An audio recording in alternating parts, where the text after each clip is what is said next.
Contabilidade na TV, apoio educacional, Sistema Fenacom, Sescap, Sescom e SCI Sistemas Contábeis.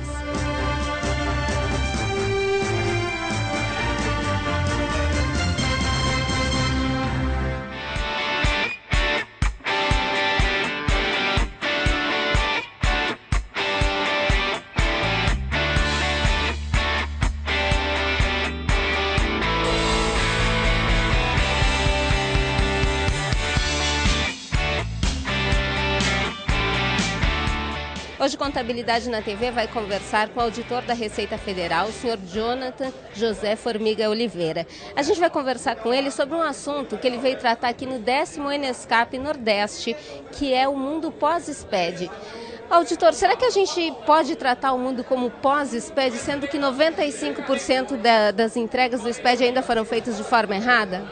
É pertinente essa indagação, porque na realidade, quando ainda se verifica que estamos num processo de adaptação, não é pós-SPED, até porque o SPED não é um projeto periódico, né? Ele é um sistema de apuração dos tributos permanente. Já temos aí 7 anos da sua implementação inicial e ele é o carro-chefe no tocante ao trabalho usual da classe contábil. Então, ele não é pós porque ele é presente e cada vez mais está ampliando no raio de ação da atividade contábil.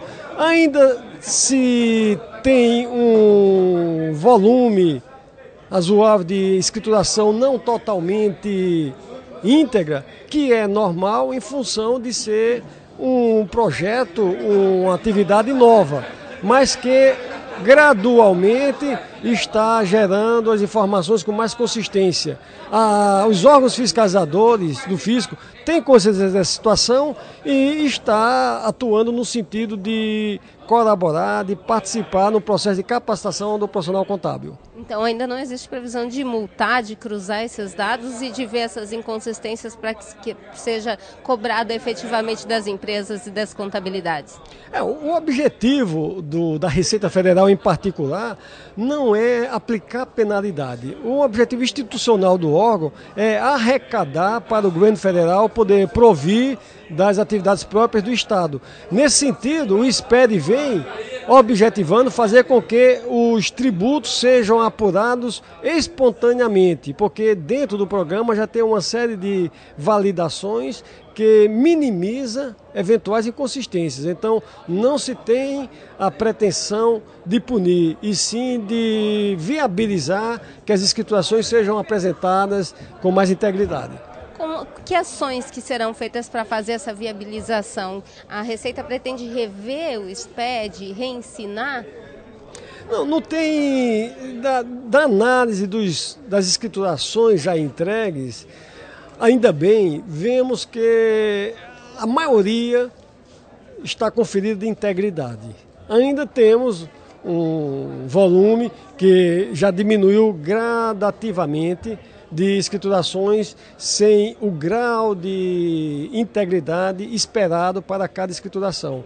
A ação que a Receita Federal está procurando atacar e atuar é no sentido de capacitar os segmentos próprios da classe contábil através das suas representações, CRC e SESCOM, de painéis, de apresentações, de reuniões técnicas, objetivando tirar dúvidas e esclarecer pontos específicos e dificuldades que a classe contábil se depara no dia a dia. Hoje o senhor falou aos contadores que exigissem das empresas de tecnologia um maior grau de efetivação desses dados, dessas informações a serem prestadas. Hoje a gente vê, por outro lado, que faltam às empresas de tecnologia informações do governo para que esses layouts sejam devidamente cumpridos. O que fazer nesse paradigma? Cada escrituração que venha a ser instituída previamente, no mínimo com 6 meses de antecedência, o ente instituidor, quer seja o fisco estadual, quer seja o fisco federal, divulga, dá publicidade ao layout. O objetivo não é tão somente para o profissional contábil conhecer, mas também as empresas envolvidas no desenvolvimento de sistemas e programas de computador, de já conhecer a estrutura e modelagem para poder gerar sistemas.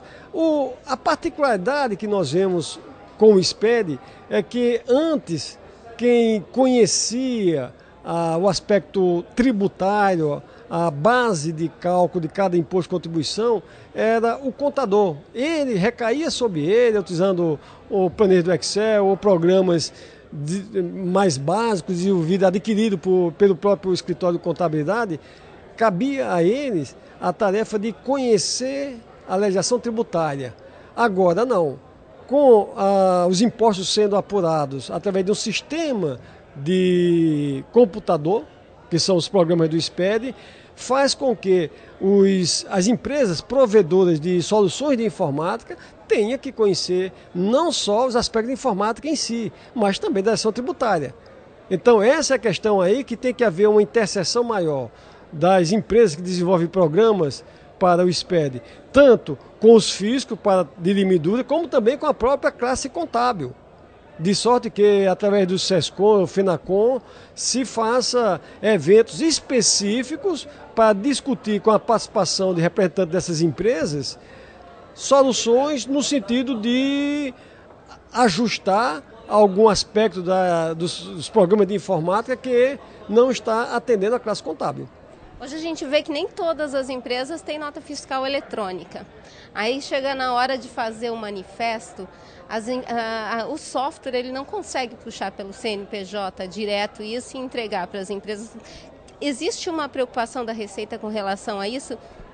Isso é uma preocupação da Receita, só que a Receita Federal, no rol de suas atribuições, não consta da suporte tecnológico a contribuintes ou a empresas que desenvolvem programas de computador. Então, a princípio, estamos diante de um impedimento regimental do órgão, das suas atribuições. Mas isso aí não impede de que, da Receita Federal, através de seus canais de solução existente, plantão fiscal, os grupos de definidores de SPED que fazem reuniões temáticas que tem com frequência no CFC ou no CRC e SESCOM, no sentido de discutir esses pontos aí de ruptura. O senhor falou sobre a valorização do trabalho do profissional contábil. O que o contador deve falar para as empresas para que realmente seu trabalho seja valorizado e que aumentem seus honorários, porque o número de informações que ele tem que prestar e o comprometimento civil dele também é muito grande, né? De fato. Essa é uma questão aí crucial que, como eu fiz questão de ressaltar, o problema maior não está na capacidade de atender às demandas do fisco por parte do profissional contábil. O profissional contábil eu reputo como uma categoria profissional extremamente preparada, né, diante dessa complexidade que é a legislação tributária. Todavia, o que mais se ressente é de ter a contrapartida no tocante aos seus honorários. Então, vemos como sendo uma saída, uma solução que as empresas demonstram o grau de responsabilidade e complexidade que recai sobre o profissional contábil. Que um eventual erro pode acarretar prejuízo em matéria de uma carga tributária maior, de penalidade. Então tem que ter um trabalho de conscientização junto ao empresário quanto à responsabilidade e à importância sobremaneira do trabalho do profissional contábil.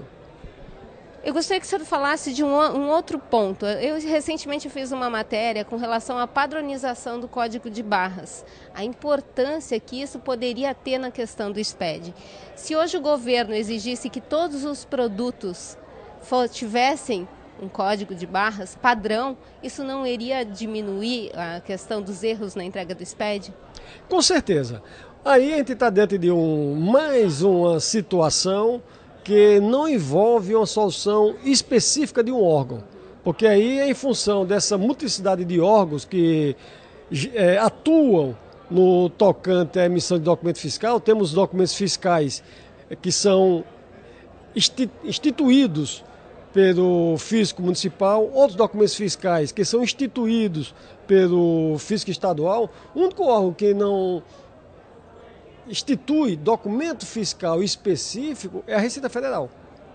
Os modelos de documentos fiscais utilizados nas transações comerciais praticadas no Brasil ou são instituídos pelo fisco municipal, onde temos quase 6 mil municípios no território nacional, ou pelo fisco estadual, que temos 27 unidades da federação. Então tem que haver aí uma unicidade de procedimento. E a tendência é de, gradualmente, essa padronização indo se corporificar. Vejamos que o CNPJ, a partir de 2015, já vai ser o único cadastro para as empresas. Então, aos poucos, estão sendo tomadas ações nesse sentido de objetivar uma maior padronização.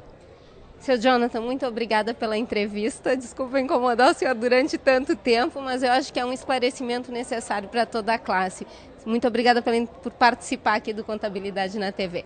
É isso aí, Contabilidade na TV, sempre levando conteúdos relevantes até você.